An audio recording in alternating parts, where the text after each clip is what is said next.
nakatikot. Dito po kami sa may Cannon Road na nagtambay po kami, nagpapalipas po ng ano, parang ano lang po, magtatanggal na stress. Oh. So, tapos pinalis po kami ng mga pulis kasi bawal po. Kaduda-duda yung mukha nito rin, eh, no? Nakakaduda rin yung mukha nito. Parang, ano, hindi pagkakatiwalaan. Parang DDS din, eh. Sorry, sir, ha? Sorry, sir, ha? Hindi ako mapanlait na tao, pero parang kaduda-duda mukha mo, eh. Aray ko. Rito, accident po yung lugar. So, dumiretso na po kami ng Baguio, Oh. kumain, tapos check-in, tapos niyaya po ulit niya akong pabalik dito. Apo. Ngayon, sabi niya alas 3, sabi ko, mamaya na lang po ma'am. Bumaba kami po mga 2:30, dating dito po ng alas 3, bumaba po siya, nagpaiwan sa akin. Bago ko naman iwan, nakaupo po siya doon sa may bato. Sabi niya, balikan ko na lang siya. Pagbalik ko po siguro 1 hour, nakita ko, binalikan ko, wala na po dito sa pwesto niya. Ngayon, sinilip ko yung baba, hindi ko naman po makita. Kasi natatakot din po ako, baka mahulog ako. So, umikot po ako, nagtanong po ako sa mga... Parang hindi rin siya, ano, eh. Wala man lang, ano ba, na-aksidente yung amo mo, di ba? Parang kailangan medyo malungkot ka nun, eh. Namatay yung amo mo, eh. Parang siya, parang umipot po ako, nangingising-isip, eh. Tao dito na kung walang nakitang dumaan na babae, wala nang daw po. Tapos bumalik tuloy ako para silipin. Talagang wala po. Umakyat po ako sa may Baguio uli. Tingin ka dito, Tinapos kuya. sa hotel. Kuya, dito, tingin ka yan. Sa hotel, pinunta namin yung chinek-checkinan na tinanong ko yung receptionist. Wala naman daw po doon. Tapos balik na ulit po ako dito sa may Cannon Road para hanapin. Kaya lang, gabi na po, hindi ko na masyadong makikita yung hindi ko kabisado yung daan. Nagpatulong na po ako sa mga pulis para hanapin. Wala naman po akong flashlight na pwedeng pang flashlight, kaya sa kanila po ako humingi ng tulong. Saan kayo galing? Bago kayo nakarating ng Baguio, kuya? Galing po kami ng Maynila. Anong sadya nyo sa... Ano lang po, magpapalipas yung para magre-relax lang po siya. Nako! Yun na nga, ayan na. Diba? Maganda talaga yung ano, pag marirealize mo, pag paatras, eh. Tama, paatras mo natin ginagawa, oh. Pira mo yung dahilan, magre-relax lang. Parang kalokohan, eh, no? Dahil... Hindi ko po alam kung anong dahil na pag-relax. Oh, tignan mo, parang nakakaduda yung mukha mo, kuya, eh, oh. Oh, tama, ah. Dahil... Hindi ko po alam kung anong dahil na pag-relax. Tignan mo, nakakaduda talaga yung mukha mo, kuya, ah. Nagdududa na ako talaga sa'yo. Basta yun lang po ang alam ko. Nung... Hindi ko naman alam na ganun po ang mangyayari. Wala man lang siyang ano, wala siyang ano, ganyan ka ba talaga? Wala kang ekspresyon yung mukha mo, namatayan ka ng boss? Nung bumibiyahe po kayo, wala po siyang kinukwento? Wala naman po siyang kinukwento sa akin ano. Kung meron siyang problema, wala naman po kinukwento sa akin. Basta yun lang po. Pag upo niya, matutulog. O sabi ko lang, tulog po kayo dyan, pahinga. Yun lang po, wala nang iba. Wala siyang imik? Naimik lang po, yung sabi niya, saan tayo kakain? Sabi ako na ba? Sabi ko, hindi po ma'am. Ikaw lang, bahala ko. Oh, tumatawa pa? Ba't ganun? Pero ba ano yan, tumatawa pa, namatayan na,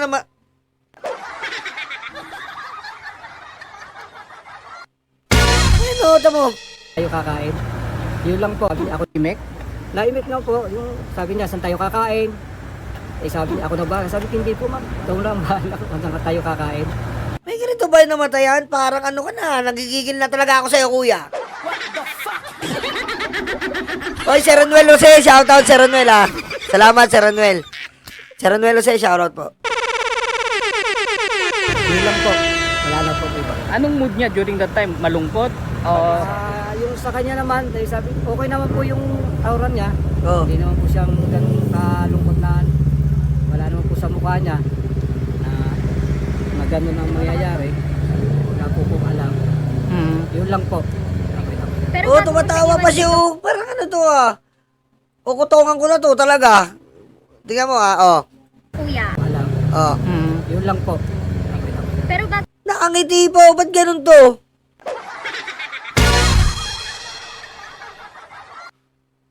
Tiga Davao ba to? Diba? Parang yung tropa niya, pinagkukwentuhan niya lang, parang kinukwento niya lang yung tropa niya lasing. Eh, sabi niyo po, uwi na siya, pero lasing na siya eh. Hindi ko po alam eh. Sabi lang namin ganito, eh, lasing na po siya eh. Tumalon. Tumalon. Diba? Di Candido, diba? Hindi ganyan. Puti, boss mo yun eh. Ako nga eh, nag-driver ako. Ilang taon ako nag-driver? Almost 20 years. Nag-driver ako. Diba? Close-in driver ako. Close-in driver, security. Yung boss ko nga eh, pag nasusuntok, nanununtok din ako eh. Oh. Ganun yun. Pag yung boss mo nasuntok, siyempre mag-aano ka rin. Manununtok ka rin. Eh, putik itong driver. Boss mo namatay. Ikaw, pangisi-ngisi. Oh. At ang masaklap dito, di ba, ganyan eh. Nasuntok yung boss mo. Ganyan yun. Ganun yun. Halimbawa ako, nasuntok yung boss ko, suntokin ko rin. Nang bababae yung boss ko, syempre, wala akong magagawa doon. Nang bababae siya, bibigyan niya ako, wala akong magagawa. Ikaw talaga.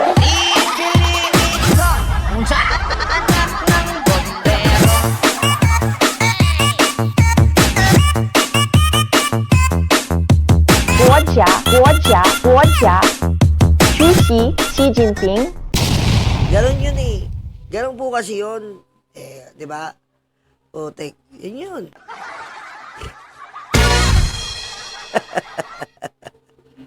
Siyempre, nung babae siya, isusumbong ko siya kay ma'am. Oh. Susumbong ko siya kay ma'am. Ma'am, si sir na mababae. Ang gagawin niya, para daw magsumbong, bibigyan niya rin ako. Oh. Para, para susumbong niya rin ako sa misis ko. Balance lang.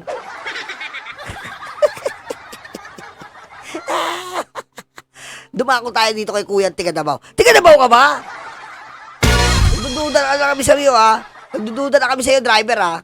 Kung mo siya iwan dito, kuya, may mga sinasabi ba siya? Wala na po siyang pagbaba niya lang. Ang sabi lang sa akin, balikan mo ako. Yun lang po, wala na. Nakailang beses po kayong balik, kuya, no? Pumunta kayo dun sa hotel, tapos balik. Bakit? Balik dalawa lang po. Umaga at saka nung hapon. Bakit pinili mong balik-balikan? Nararamdaman mo ba na andito? O ano? Hindi po, siya po ang gustong bumalik dyan. Na sabi niya, gusto ko doon. Eh, siyempre ako naman po, driver lang ako sumunod sa kanya para pag-drive siya papunta rito. Wala kang hinala na meron siyang Wala kakaibang naman po gagawin? akong hinala na Or kutob? gagawin niya yun. Eh, kung alam ko lang po, hindi na kami bababa rito, doon na kami sa hotel. Magpe-permis. Nung unang Putik talaga. Patawa-tawa pa to. Nanggigigil ako to. Sir Roger Mabait. Nanggigigil ako. Thank you. Diba? Sir Roger Mabait. Salamat. balik mo, kuya, ba't mo sinilip? Naramdaman mo ba na baka tatalon o baka may Hindi, ginawa? sinilip ko, baka mamaya po nahulog, kaya sinilip ko. Eh, wala naman po ako nakita, kaya umalis na ulit ako para magtanong. Kuya, ba't hindi mo siya pinigilan? Hindi ko po nakita siyang gagawin niya yun. Wala po ako dyan, natun po ako kasi umalis po ako. Iniwan ko po siya para, kung magre-relax siya, babalikan ko na lang siya. Kuya, kanina nung inaangat yung body bag, anong naglalaro sa isip mo nung nakita mo na siya? Wala, naiyak na lang po ako. Hindi ko talaga gagawin niya po yun. Oh, bigla namang umiyak ngayon. Alak ng wedding to ah. Moody. Kasi driver lang po niya, may tiwala po ako sa kanya. Tara, Putik walang luwa, men. tulungan niya po abang buhay. Kaso, ganun po ginawa niya. Walang luwa, men. Putik ka, sinungaling. Magaling. Pira mo ha, yung change ng mood, tignan nyo ha. Oh. Wala, Ah. body bag. Ayan, masaya. Naglalaro sa isip mo nung nakita mo na siya. Wala, naiyak na lang po ako. Oh, change ng mood oh. Ayan oh. Kuya, kanina nung inaangat yung body Kung magre-relax siya, babalikan ko na lang siya. Kuya, kanina nung inaangat yung body bag, Lights! anong naglalaro sa isip mo? Camera, action! Wala, naiyak na lang po ako. Hindi ko talaga gagawin niya po yun. Kasi, driver lang po niya, may tiwala po ako sa kanya. Tara, Walang luwa, men. Pangit. Cut.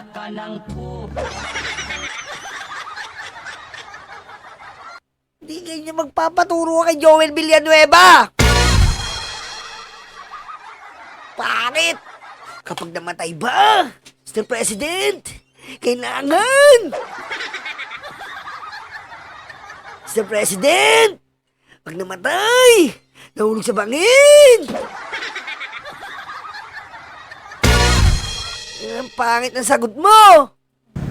Sabi niya sa akin, tutulungan niya ako habang buhay. So, Mukha kang kuhol! Anak ka ng po. Ha? Mukha kang suso! ganun po ginawa niya. Hindi ko po alam. Oh, Yun lang po. Salamat. ooh! Bigla. Walang luway, no? Mukhang suso na nagmamadali.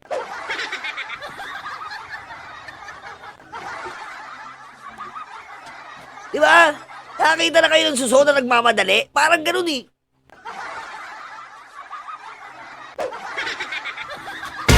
Putik. Dududa ako sa driver na to eh. Hayop. Ayan ako, parang nakakaduda na talaga to. Alam mo, parang to parang 51 billion investigation to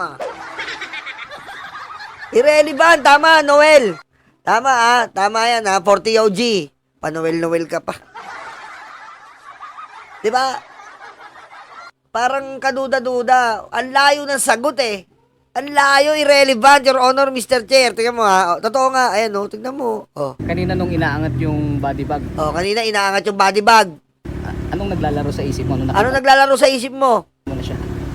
Wala, naiyak na lang po ako. Hindi ko akalain gagawin niya po. Kasi driver lang po niya. May tiwala po. Putik mo ang cool na nagmamadali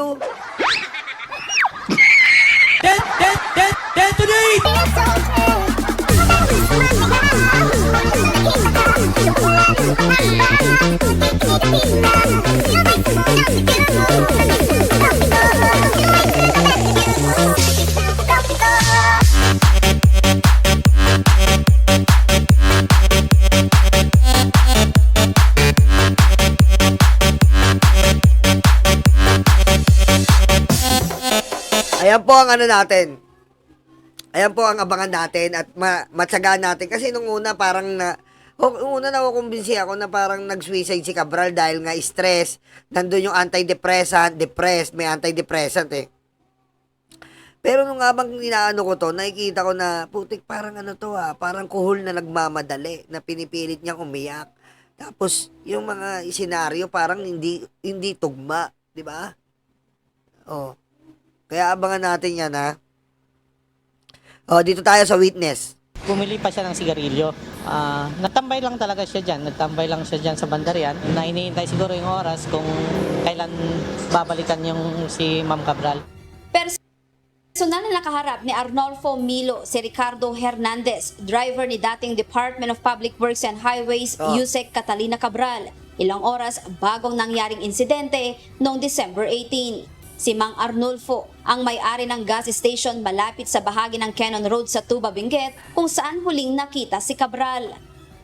Ayon sa mga residenteng nakasaksi dito sa bahaging ito ng Cannon Road nakaparada ang sasakyan ng driver ni former DPWH Undersecretary Maria Catalina Cabral. At kung Chupaeng, ako rin wala akong tiwala TJR.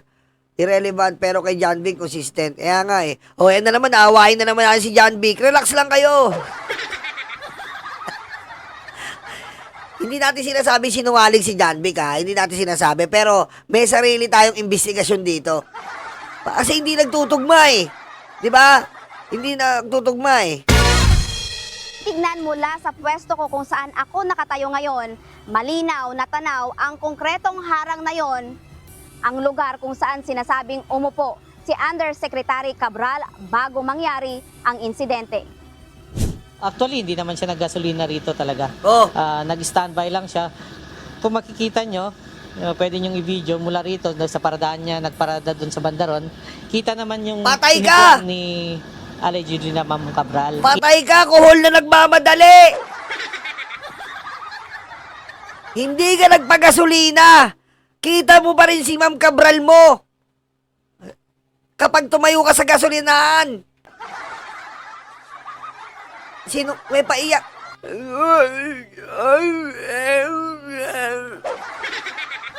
Utik ka, ha? Kitang-kita naman niya yung inupuan mula rito sa gasolina hanggang doon sa dulo. Oh, Kasunod ng balitang pagpapakamatay ng dating DPWH official, binalikan ni Mang Arnolfo ang naging encounter kay Hernandez. Aniya, naging palaisipan sa kanya kung bakit hindi agad binalikan ng driver ang dating opisyal gayong iniwan niya itong walang kasama. ah.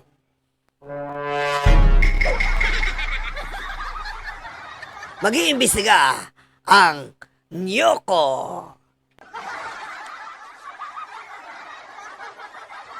Nyolo of the crimes over 3 years. Ayon sa aking pag-iimbestiga dito, tanaw naman ng hayop na kuhol na driver, si Cabral. Hindi kaya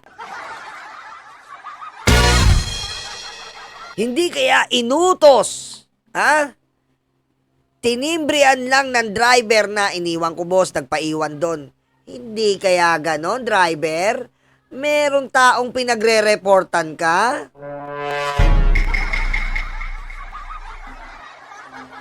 Ha? Hindi kaya may pinagreportan ka? Sir, nakaupo po sa bangin.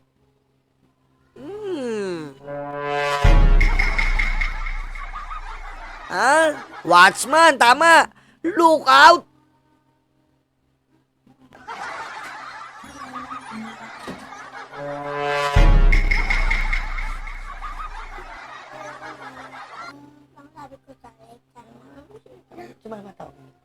Oh, di ba? Oh. Kita mo naman pala eh. Kita mo, sabi ng witness, yung boss mo.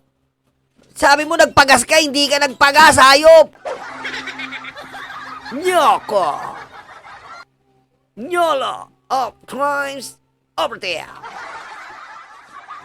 Hindi kaya ikaw ang taong tumitimbre sa kausap mo na may kinalaman kila Pulong Duterte?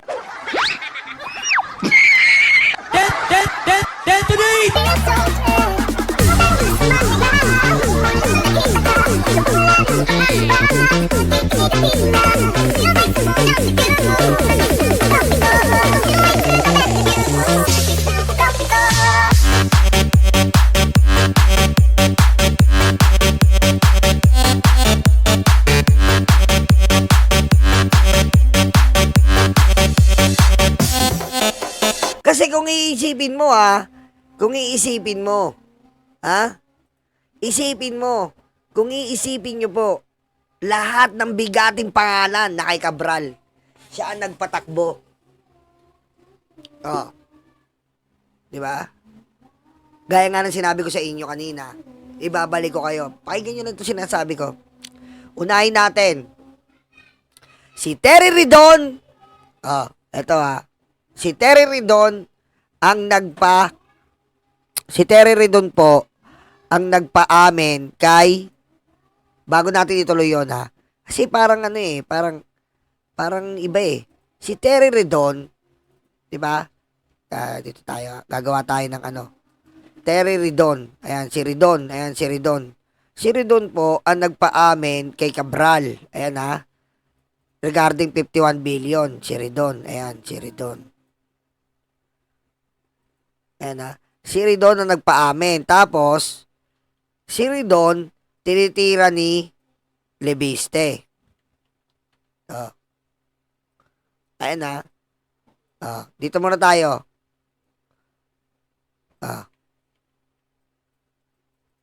Si Digong, unahin natin to tignan nyo lang to Eto si Digong sa taas. Si Digong, inaprubahan yung solar ni Lebiste. Ayan yan Ayan si Digong, inaprubahan yung solar ni Lebiste. Siyempre, si Lebiste, malaki ang pasasalamat kay Digong. Eto na. Ngayon, si Ridon nandito. Etong Ridon, napaamin niya si Yusek Cabral. Ayan yan eh, oh. Napaamin niya si Yusek Cabral. Oh. Diba? Oh. Hindi, si Ridon, nandito na kanina, nireact namin eh, no? Si Ridon, ayan. Napaamin niya si Yusek Cabral sa ano? Saan? Sa 51 billion. Ngayon, Ngayon, etong si Cabral na umamin sa 51 billion. Eto ngayon si Libiste. Tinitira ngayon si Redon. Nandito si Libiste. Oh, yan papakita ko sa inyo. Ayan malinaw yan malinaw yan. Oh, nandito si Libiste ngayon. Si Libiste ngayon, tinitira si Redon. Kasi nga, natagpuan niya ang 51 billion.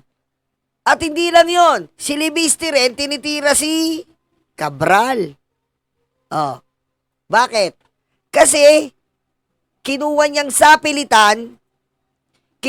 sapilitan ang dokumento kay Cabral. Oh. Ngayon, merong dito sa mga senaryong ito, merong hindi tayo nakikita. Ang hindi natin nakikita dyan, ang pwedeng makinabang, kapag nawala ang dokumento ng Cabral.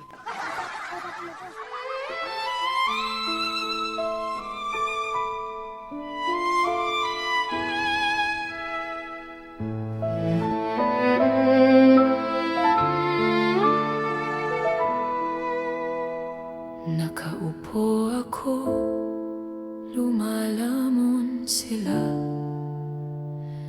Masasaya itong aking mga kaibigan. Abot kamay nila ang bunga ng puno. Dahil balikat ko ang ginawang tuntungan. Habang namimitas lalong natatakam, sila ay para bang wala ng kabusugan.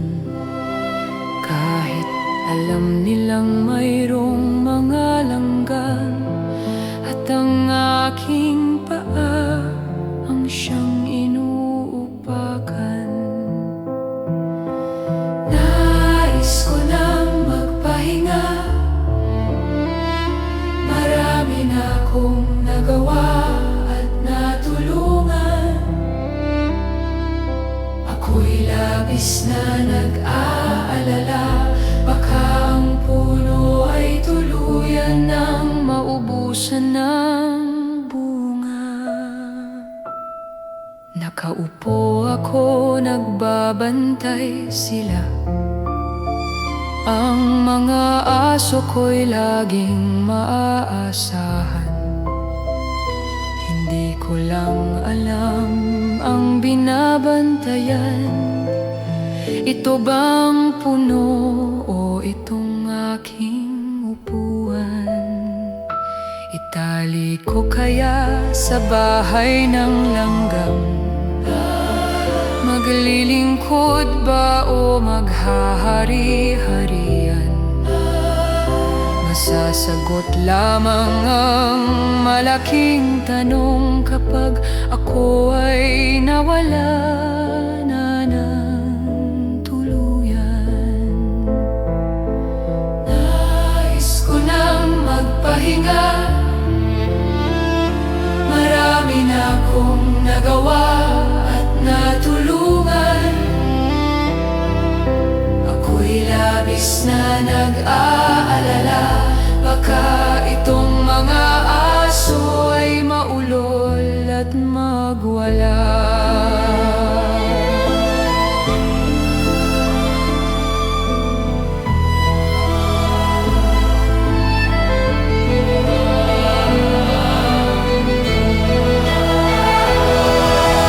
Daming naupo, walang solusyon. Daming nangako, naging ilusyon. Ikaw ang sagot-lagot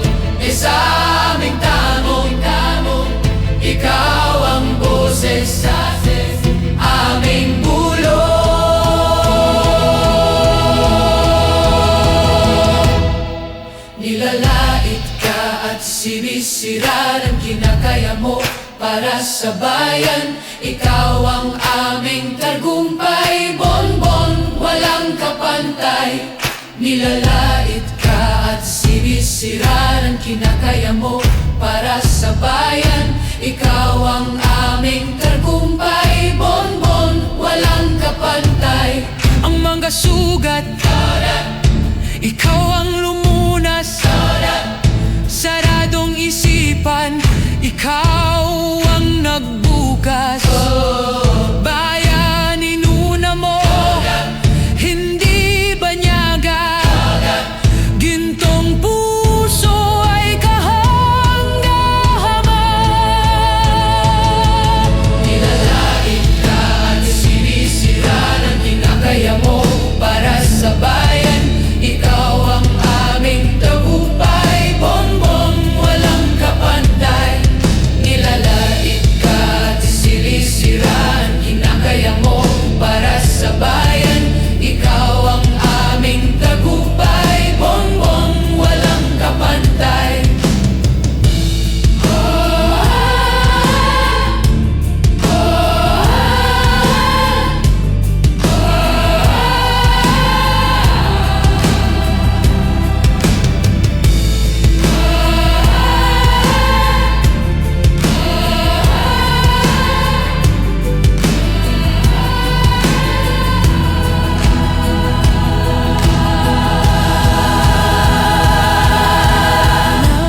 Nais ko nang magpahinga. Marami na kong nagawa at natulungan. Ako'y labis na nag-aalala. Baka itong mga aso ay maulol at magwala.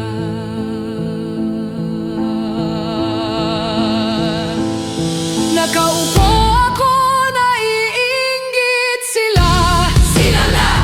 Silang nais na pumalit sa aking upuan.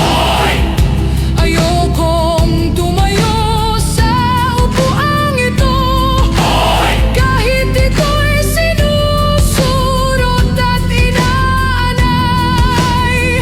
Ang upuang ito ay para sa bantay ng punong ang ibinubungay kayamanan.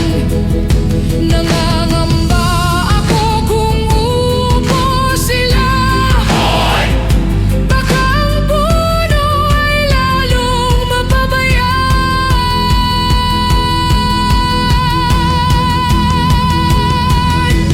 Nais ko nang magpahinga.